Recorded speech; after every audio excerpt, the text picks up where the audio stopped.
सरकारें बदली और मैंने चुनाव के समय में भी कहा था कि अशोक गहलोत साहब जिस तरह से प्यासे कंठों पर राजनीति कर रहे हैं और जिस तरह से सूखी हुई धरती और किसान की अपेक्षाओं के ऊपर अब राजनीति कर रहे हैं, अपनी राजनीतिक महत्वाकांक्षाओं को पूरा करने के लिए उसको एक चारे के रूप में, गोटी के रूप में उपयोग कर रहे हैं।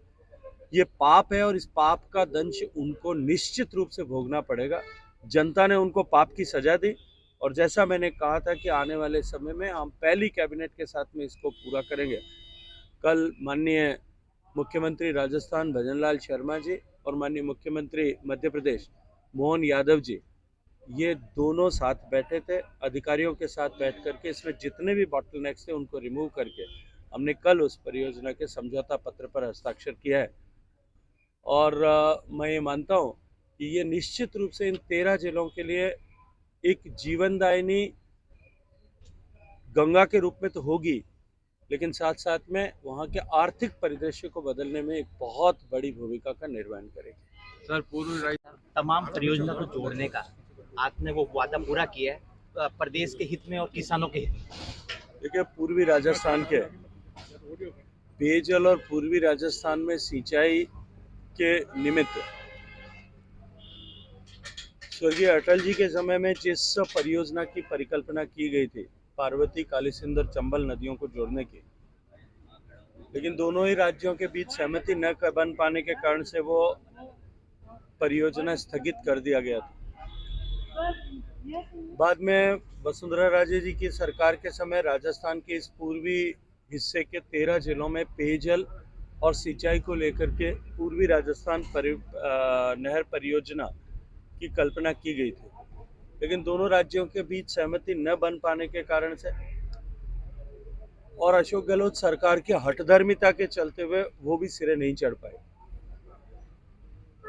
क्योंकि अशोक गहलोत साहब इसको राजनीतिक गोटी की तरह इस्तेमाल कर रहे थे और बार बार उसको लेकर के राजनीतिक टिप्पणियां करते थे, राजनीतिक लाभ के लिए टिप्पणियां करते थे।